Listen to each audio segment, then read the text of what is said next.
Let's see if Harry manages to get on the train. Dobby and I are ready. Here we go.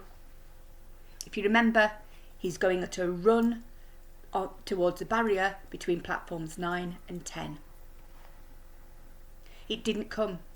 He kept on running. He opened his eyes. A scarlet steam engine was sitting next to a platform packed with people. A sign overhead said, Hogwarts Express, 11 o'clock. Harry looked behind him and saw a wrought iron archway where the ticket box had been with the words Platform 9 3/4 on it. Yes, he'd done it. Smoke from the engine drifted over the heads of the chattering crowd, while cats of every colour wound here and there between their legs. Owls hooted to each other in a disgruntled sort of way over the babble and the scraping of heavy trunks. The first few carriages were already packed with students, some hanging out of the windows to talk to their families, some fighting over seats. Harry pushed his trolley off down the platform in search of an empty seat. He passed a round-faced boy who was saying, Gran, I've lost me toad again. Oh, Neville, he heard the old woman sigh. A boy with dreadlocks was surrounded by a small crowd. Give us a look, Lee. Go on. The boy lifted the lid of a box in his arms, and the people around him shrieked and yelled as something inside poked out a long, hairy leg.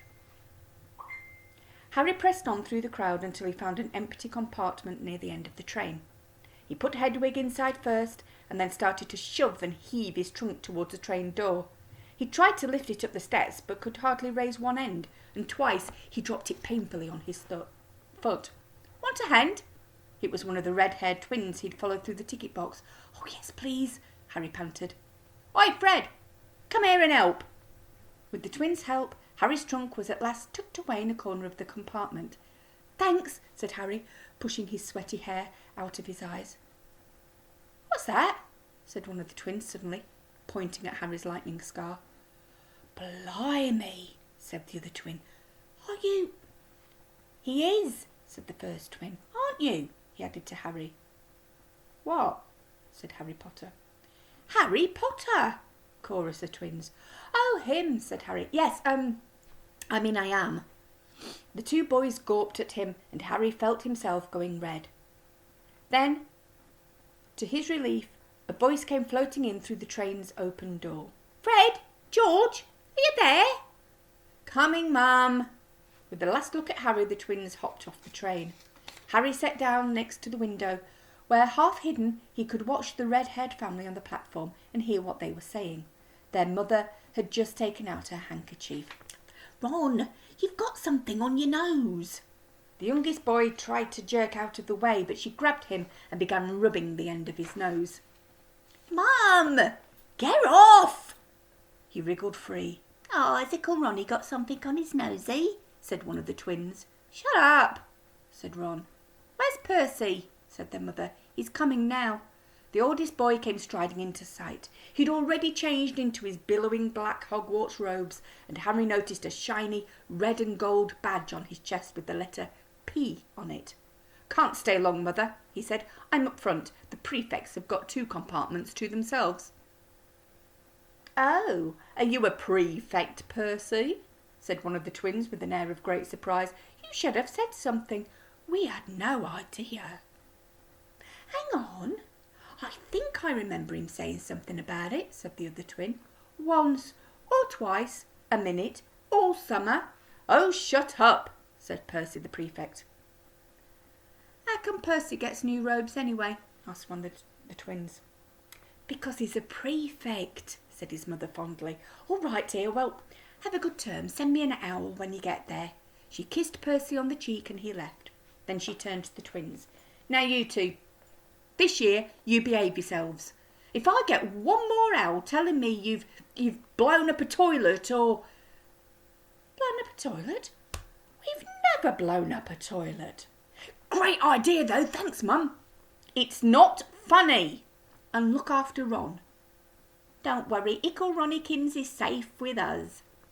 Shut up, said Ron again. He was almost as tall as the twins already, and his nose was still pink where his mother had rubbed it. Hey, Mum, guess what? Guess who we just met on the train? Harry leant back quickly so they couldn't see him looking. You know that black-haired boy who was near us on the station? Know who he is? Who? Harry Potter. Mum heard the little girl's voice. Oh, Mum, can I go on the train and see Mama, please? You've already seen him, Ginny, and the poor boy isn't something you Google out in a zoo. Is he really, Fred? How do you know? Asked him. Saw his scar. It's really there. Like lightning. Oh, poor dear. No wonder he was alone. I wondered, he was ever so polite when he asked her to get onto the platform. Never mind that. Do you think he remembers what you-know-who looks like? Their mother suddenly became very stern. I forbid you to ask him, Fred. No, don't you dare. As though he needs reminding of that on his first day of school. All right, keep your hair on. A whistle sounded. Hurry up, their mother said, and the three boys clambered onto the train. They leant out of the window for her to kiss them goodbye, and their younger sister began to cry. Don't, Ginny, we'll send you loads of owls. We'll send you a Hogwarts toilet seat. George! I'm only joking, Mum. The train began to move. Harry saw the boy's mother waving and their sister half laughing, half crying, running to keep up with the train until it gathered too much speed. Then she fell back and waved. Harry watched the girl and her mother disappeared as the train rounded the corner. Houses flashed past the window. Harry felt a great leap of excitement. He didn't know what he was going to do, but it was better than being left behind.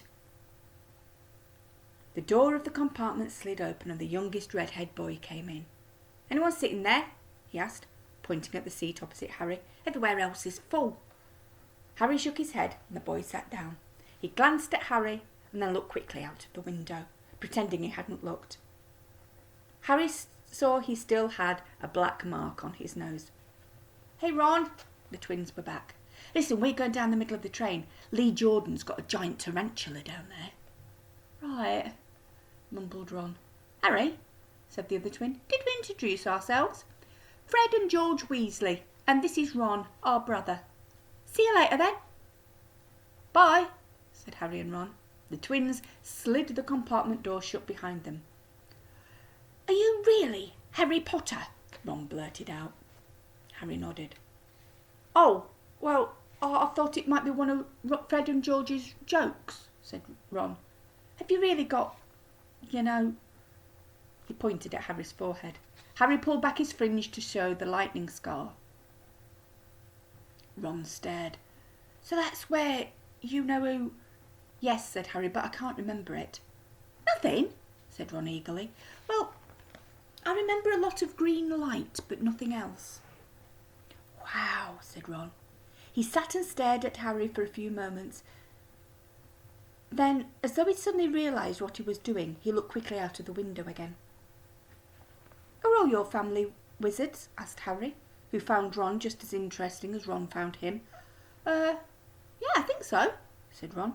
I think Mum's got a second cousin who's an accountant, but we never talk about him. So you must know lots of magic already. The Weasleys were clearly one of those old wizarding families the pale boy in Diagon Alley had talked about. I heard you went to live with Muggles, said Ron. What are they like? Horrible. Well, not all of them. My aunt and uncle and cousin are, though. Wish I'd had 3 wizard brothers. 5, said Ron. For some reason he was looking gloomy. I'm the 6th in our family. To go to Hogwarts. You could say I've got a lot to live up to. Bill and Charlie have already left. Bill was head boy and Charlie was captain of Quidditch. Now Percy's a prefect. Fred and George mess around a lot, but they still get really good marks. And everyone thinks they're really funny.